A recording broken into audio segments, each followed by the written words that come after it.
We haven't done one of these segments in a while. We used to do them every year. Y'all were always big fans of them. The best church websites of 2024. And the first church that I've got highlighted here is King of Kings Lutheran from Omaha, Nebraska. The reason I chose this website is because I wanted to bring your attention to their repeated use of this card style design on their homepage across the entire site. Here, introducing service times and programming. If I scroll down a little bit more, you can see containers for blog posts. Keep going, containers for connect groups. And then finally, just on the homepage alone here, we've got links to their campus locations. Reusing elements in web design is good. Google published research revealing that users find websites with low visual complexity to be the most appealing. So how do we apply that to our church website designs? Reusing design elements is one of the best ways to minimize complexity, because the more you use a design element, the more familiar it becomes, and thus the easier it is to navigate, the easier it is to take a next step. Next church on this list is Joy Church Medford. Here, I want to highlight their use of emphasis elements. What I mean by that is you can see there's a circle around the word joy. Scroll down a bit more, a little squiggly line, hand-drawn element pointing to this photo container. Keep scrolling, a little ray of sunshine around the word connect, highlighter element underneath where life happens. This specific style of emphasis elements is unique to Joy Church's brand, so you might not want to lift those styles directly to your church's brand, but emphasis elements in web design is one of my favorite things, especially when they're hand-drawn, really makes the site feel more casual and approachable. Next up, Hope Church. Specifically, look at their call to action button here. Greetings from Pastor Ross. I don't know if I'd ever seen this on a site before. When I click that, a light box opens with a casual intro from the pastor to you, talking about the church and the leadership. I think this is the type of thing any church could do. This is going to be an excellent addition to any website. I haven't really seen it before. I'd love to see more of it. Next, HTB Church. Here specifically, I love the chunky fonts. You can see it, We Are London, We Are HTB. If you're curious what font this is, everyone loves to know what font something is, right? This is GT Walsheim Ultra Bold. And what's curious is that they've done something a little bit different here. They've paired this big chunky headline font, which is not unusual, with these chunky buttons, not unusual, but then they've got this thin text inside of the chunky buttons. There's a little, just, a little inverted sort of thing. You don't normally see that. It's usually the other way around. I don't know. I like it. If it's not for you, that's totally fine. Okay, keeping things moving to Farmington First. By the way, just an outstanding name for a church, farmingtonfirst.com as the URL. Delightful. Doesn't get really much any better than that. I love their use of overlapping elements in design. So here, blue rectangular container with rounded corners overlapping with a similarly sized rounded container but with a photo inside.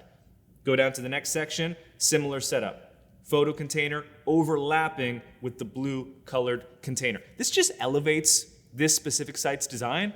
You could have kept those separate and would have looked good. You overlap them. Ooh, nice extra touch. Big fan personally. And then finally, I want to highlight Zion Temple Community Church. This is a smaller congregation in LA. We just finished doing a free website makeover for this church. And when I got on the call with the pastor to present their site, really exciting moments, I said to him, hey, look, pastor, I've never been to your church in person. I don't know anyone from your congregation. I'm just meeting you for the very first time. But when I scroll through your homepage, I get an immediate feel for what your church is all about.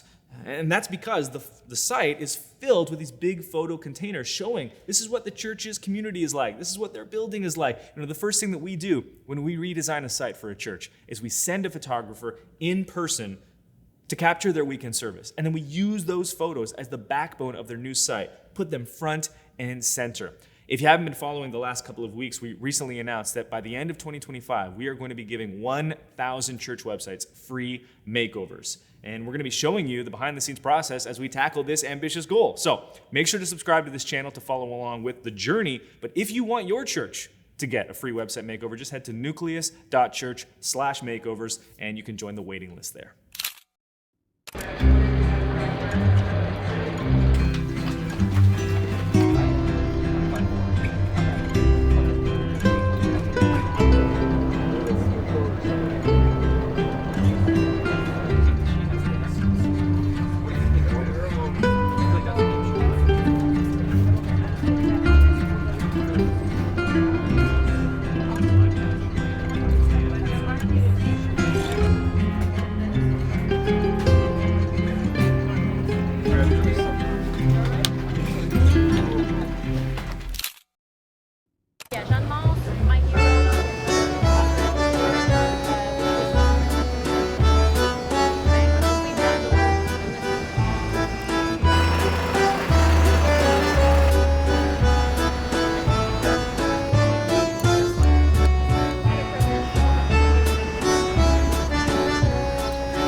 So how do you plan a weekend trip for a group of 7 when they've never met each other and you've never met them either?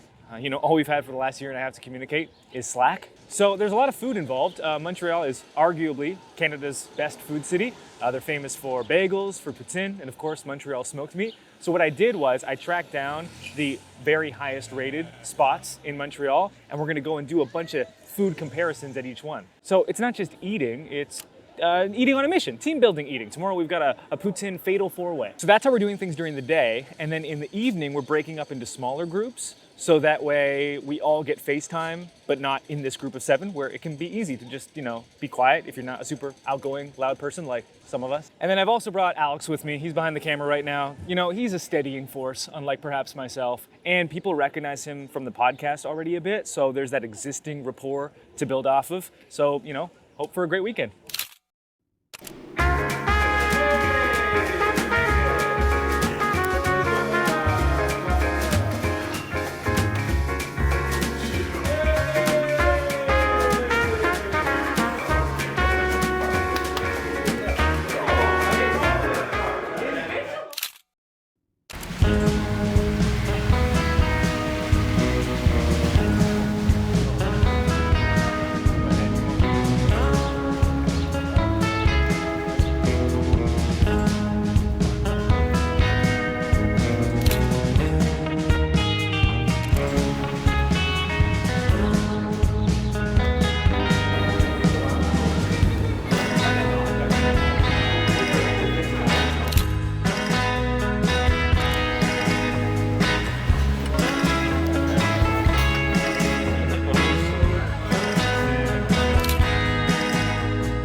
So it would just be two 1080 by 1920 Photoshop files. You update that gets dropped in Premiere, and it's already like safe margins will be in Premiere or in Photoshop. So that's all.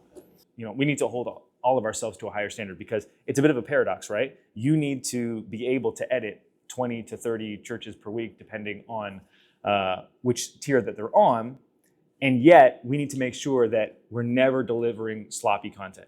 If the churches are actually they would email you and say, hey, this is a little too out there. It's a little too mysterious. It's not really our brand. What's the default? I think on a case-by-case basis, we can tackle that. Sure. Because we work with a smaller number of churches, it's not such a common thing that we need to have an exact written protocol on how to attack it. How do we answer them? We answer them from values. And when those values contain shared language that they're familiar with, some churches are gonna come and say, we like to play it a little bit safer. But then some churches dial up its intensity. We can go hard. Other ones are let's play it a little more conservative.